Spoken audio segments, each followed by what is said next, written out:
Okay, I've just painted the IBC just to protect it from the UV rays. So what we need to do now is actually put a drain nipple in the IBC, so when the sump fills up, it just drains to where you want your water level. So what we need to do, just grab your cordless drill, a 12mm spade bit, and what we need to do is drill 150mm up from the bottom, and then just put our nipple in. So what we'll do, we'll just do that now.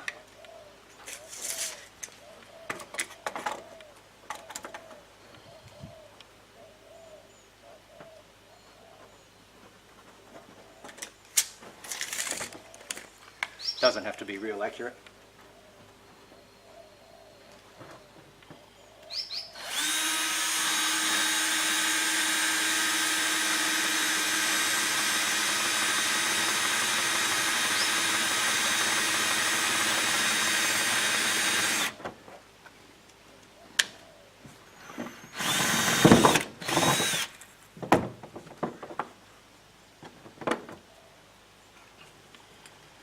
Okay, so what I've got is a 13mm by 19mm nipple.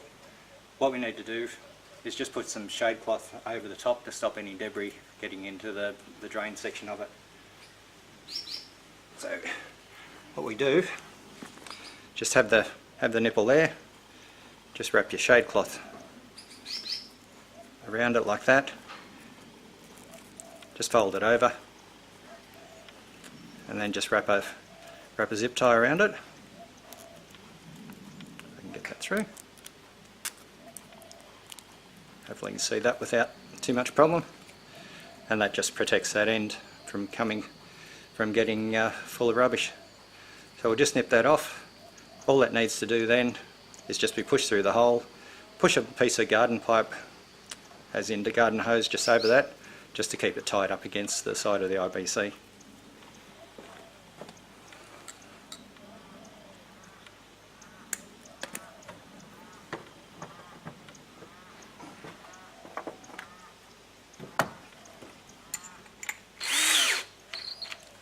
Actually need a bit bigger than 12mm.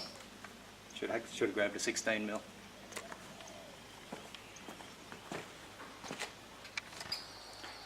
The drain is now fitted. You can see here that it's in. The little bit of hose is on the end of it just to keep it nice and snug. If you feel that the hole is a little bit too big and it slops around a bit, just cut yourself a little rubber washer and just put on there, and it tightens up just nicely. Now another thing that you need to do is measure two spots about 75mm up from where your drain is, and actually drill two more holes in there.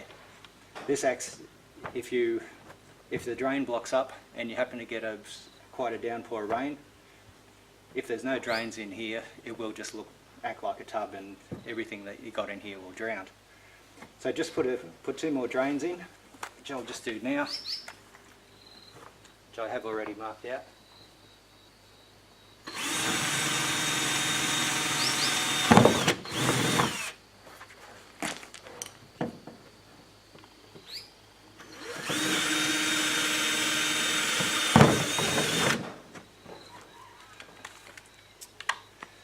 That just ensures you won't have any floaters at the end of a big storm.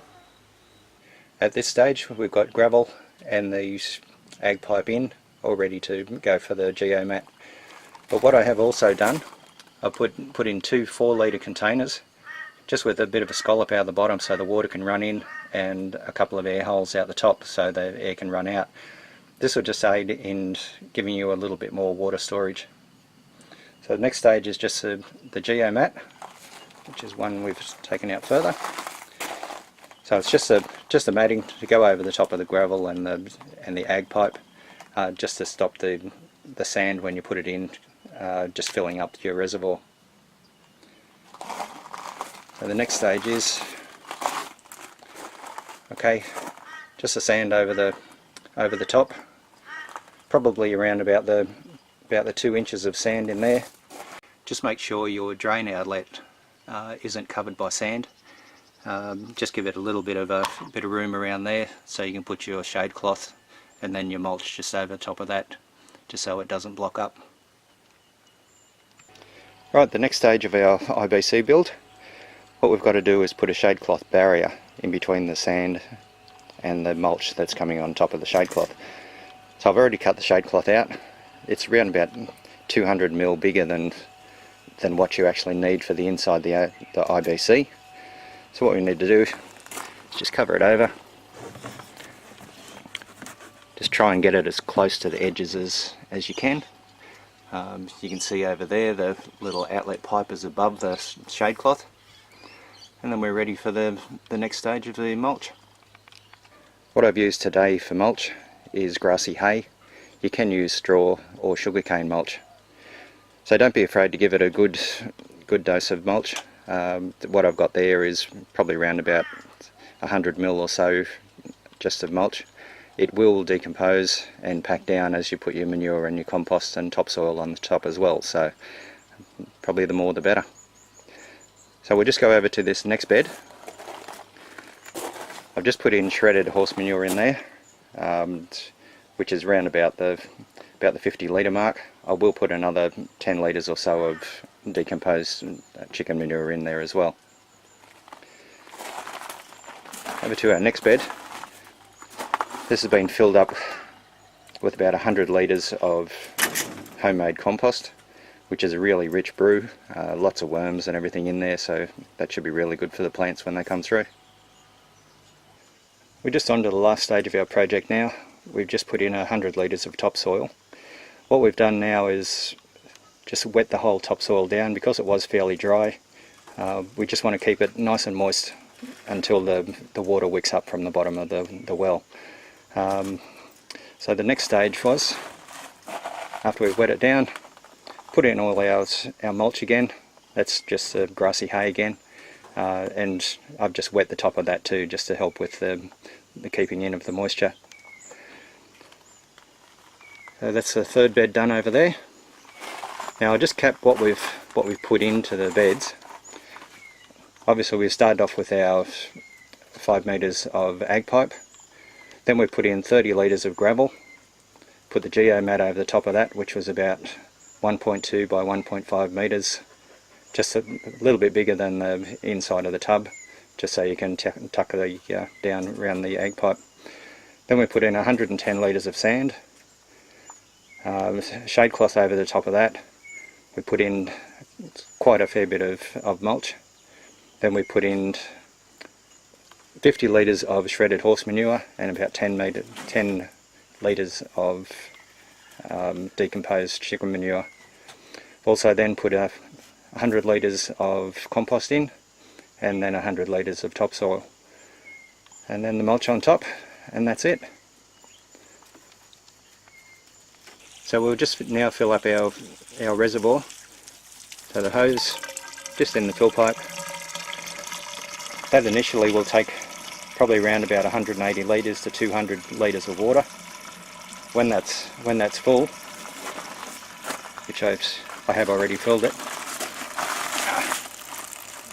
you can get your water coming out your little overflow pipe there. When you see that, that's enough. Right, we've just filled our wicking beds. One thing not to forget, just don't forget to put the caps on your fill pipes. That keeps the frogs out and keeps mosquitoes out as well. Now we've finished these projects. I've got another 6 to do, making my total of wicking beds 13. Really happy with the way they produce the produce. I've got 4 beds already going, so which I'll put in a little clip just to show you how they actually grow, which is really good.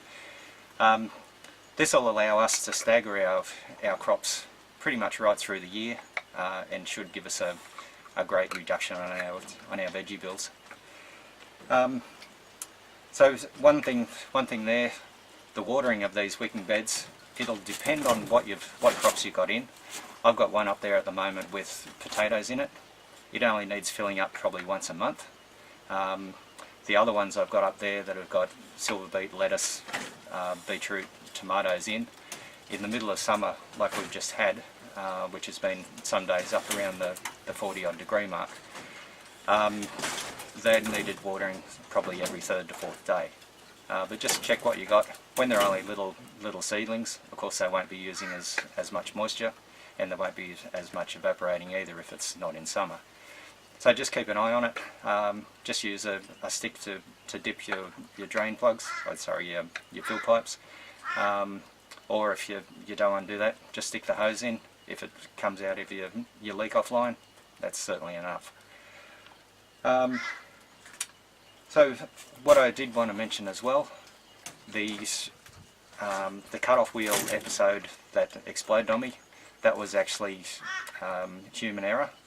And what it was, the grinder that I had it sitting on its back.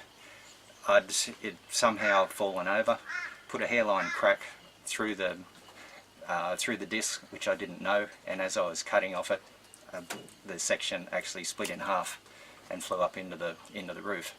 So I will just give you a quick look at that. Okay, there it is, up on the roof of my shed. We'll just zoom in a little bit on that.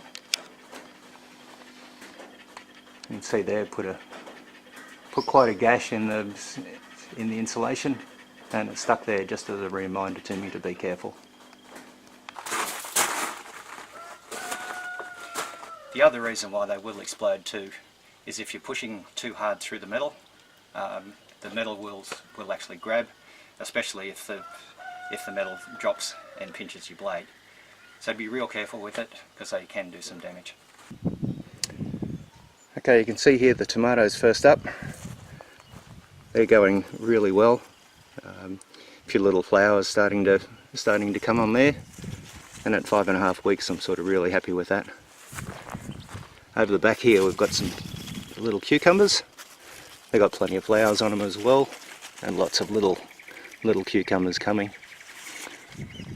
The silver beet over here, you can see that by the size of the hand, how big the leaves and everything are.